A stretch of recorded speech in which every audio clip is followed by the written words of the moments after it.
नमस्कार फ्रेंड्स, कैसे हैं आप सभी। उम्मीद करते हैं कि सभी आप अच्छे होंगे।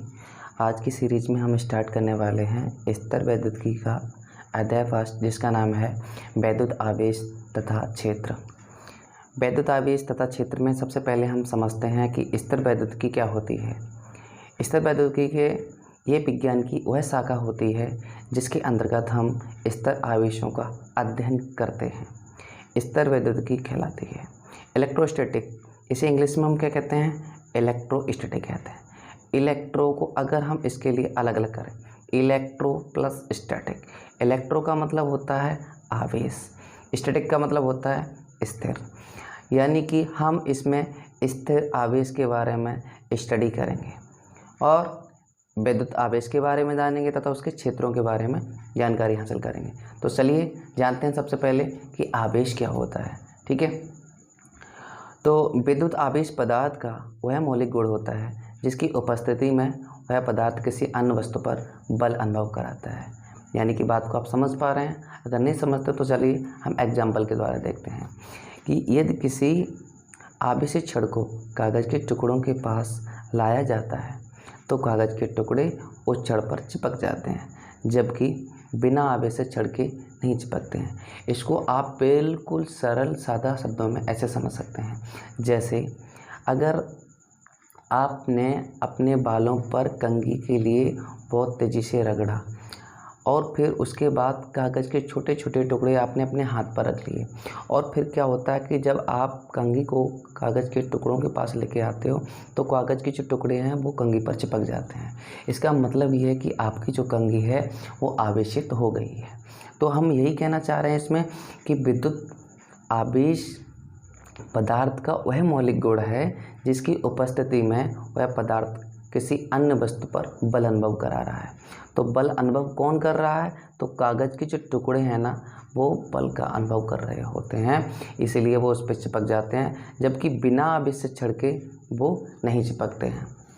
चलिए इसका नेक्स्ट हम समझते हैं कि आवेश जो है वो कितने प्रकार के होता है। ठीक है, तो आवेश आपके दो प्रकार के होते हैं। सबसे पहले नंबर धनावेश, दूसरा नंबर होता है आपका ऋणावेश।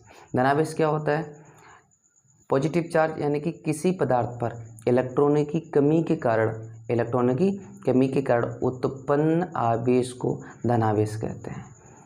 ये यानी कि किसी वस्तु पर इलेक्ट्रॉनों की कमी को दर्शा रहे होते हैं, तो उनके कारण जो उत्पन्न आवेश होता है उसको हम क्या कहते हैं, धनावेश कहते हैं। जैसे कि एग्जाम्पल तौर पे हम कहें कि कांच की छड़ को हम रेशम के कपड़े पर रगड़ते हैं तो कांच की जो छड़ है वो धनावेशित हो जाती है और रेशम का कपड़ा ऋणावेशित हो जाता है। चलिए अब हम समझते हैं कि ऋणावेश क्या होता है। इसमें किसी पदार्थ पर इलेक्ट्रॉनों की अधिकता के कारण उत्पन्न आवेश को ऋणावेश कहते हैं। ये क्या करते हैं कि इलेक्ट्रॉनों की अधिकता को दर्शा रहे होते हैं, कारण उसमें इलेक्ट्रॉनिक अधिकता के कारण जो उत्पन्न आवेश हो रहा होता है उसको हम कहते हैं ऋणावेश। ठीक है, इसका नेक्स्ट हम समझते हैं। जैसे कि अब इसमें बताना कि विद्युत आवेश की एसआई इकाई कूलाम होती है। इसकी एसआई इकाई क्या होती है, कूलाम होती है। विद्युत आवेश का एक कैसी राशि है, एक अदिश राशि है। इसे हम क्यू से दर्शाते हैं। इसलिए हम कह सकते हैं कि क्यू बराबर आपका होता है एन ई, जहाँ पर एन क्या होता है, पदार्थ में इलेक्ट्रॉनों की संख्या होती है, ई जो है वो इलेक्ट्रॉन पर आवेश होता है, और 1 इलेक्ट्रॉन बराबर आपका होता है 1.6 इंटू 10 की पावर इंटू 19 कूलाम। ठीक है, चलिए अब हम समझते हैं आवेशन की विधियों के बारे में। पहली विधि है जिसका नाम है चालन विधि, यानी कि कंडक्शन मेथड। इस विधि में जब किसी आवेशित चालक को किसी अनावेशित चालक से स्पर्श कराया जाता है तो अनावेशित वस्तु आवेशित हो जाती है। जैसे इसमें क्या होता है, एक जो वस्तु होगी वो यानी कि चार्ज नहीं होगी और दूसरी वाली जो वस्तु है वो चार्ज होगी, तो उसमें जब हम उससे स्पर्श करा देते हैं तो वह आवेशित हो जाती है। जैसे कि आप सिंपल सा एक उदाहरण ले सकते हैं, जैसे कि आपका मोबाइल फ़ोन को चार्ज जब आप करते हैं तो प्लग में आप अपने चार्जर को लगाते हैं और चार्जर का जो डाटा केबल है वो अपने मोबाइल में लगाते हैं और आपका मोबाइल जो है वो आवेशित हो जाता है। तो ये जो है वो किस विधि के अंतर्गत होता है, वो चालन विधि के अंतर्गत होता है। तो वो इसमें कह रहे हैं कि इसमें अनावेशित वस्तु जो होती है वो स्पर्श कराई जाए तो अनावेशित वस्तु जो है वो आवेशित हो जाती है। कैसी हो जाती है? आवेशित हो जाती है। चलिए अब हम देखते हैं घर्षण द्वारा आवेशन। देखिए घर्षण द्वारा आवेशन का इसका जो एग्जाम्पल है वो ऊपर लिख गया है बाय डिफ़ॉल्ट गलती से। तो देखिए पहले हम इसको समझते हैं, उसके बाद हम एग्जाम्पल को समझेंगे, ठीक है। तो देखिएगा कि घर्षण द्वारा आवेशन क्या होता है। इस विधि में दो पदार्थों को आपस में रगड़कर दूर दूर ले जाते हैं, जिससे दोनों पदार्थों पर अलग अलग प्रकृति तथा समान परिमाण का आवेश उत्पन्न हो जाता है। इसका मतलब ये हुआ कि अगर हम कांच की छड़ को रेशम के कपड़े पर रगड़ते हैं तो कांच की जो छड़ जो है वो कैसी हो जाती है? धनावेशित हो जाती है। और रेशम का कपड़ा कैसा हो जाता है? वो ऋणावेशित हो जाता है। एक शब्द आया है इसमें, कौन सा शब्द आया है कि जब हम इनको दूर दूर ले जाते हैं तो पदार्थों पर अलग अलग प्रकृति का तथा समान परिमाण आवेश उत्पन्न हो जाता है। अलग अलग प्रकृति का मतलब अगर इस पर 2 कूलाम हुआ है तो यहाँ पर भी कैसा होगा? 2 कूलाम होगा, लेकिन कैसा होगा? ऋणात्मक होगा। और इस पे कैसा है? धनात्मक। तो इसका जो परिमाण है वो समान है। परिमाण देखो 2 है, वो कैसा है? समान है, लेकिन कैसा है? अलग अलग प्रकृति का है। ये प्लस का है और ये माइनस का है, ठीक है। ये प्लस का है और ये माइनस का है। किसी वस्तु पर ऋणावेशित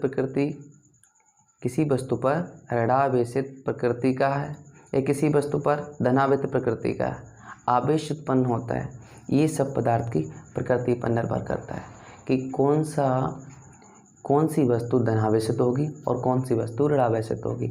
ये सब कुछ डिपेंड करेगा पदार्थ की प्रकृति पर, ठीक है। चलिए नेक्स्ट हम समझते हैं तीसरा, जिसका नाम है प्रेरण द्वारा आवेशन। प्रेरण द्वारा आवेशन की इस विधि में क्या होता है, इसके लिए हम इंग्लिश में कहते हैं इंडक्शन मेथड। आवेशन की इस विधि में किसी आवेशित वस्तु को किसी अनावेशित वस्तु के समीप लाएं, जबकि हम क्या करें, उसे स्पर्श ना कराया जाए, तो बिना आवेशित वाली वस्तु सतह पर विपरीत प्रकृति एवं दूर वाली सतह पर समान प्रकृति के आवेश उत्पन्न हो जाते हैं। इसे हम स्तर वैद्युत प्रेरण भी कहते हैं। आइए समझते हैं। देखिए क्या होता है कि इस कंडीशन में कोई हमारे बिना आवेशित वस्तु है, ये वस्तु जो कैसी है, आवेशित नहीं है।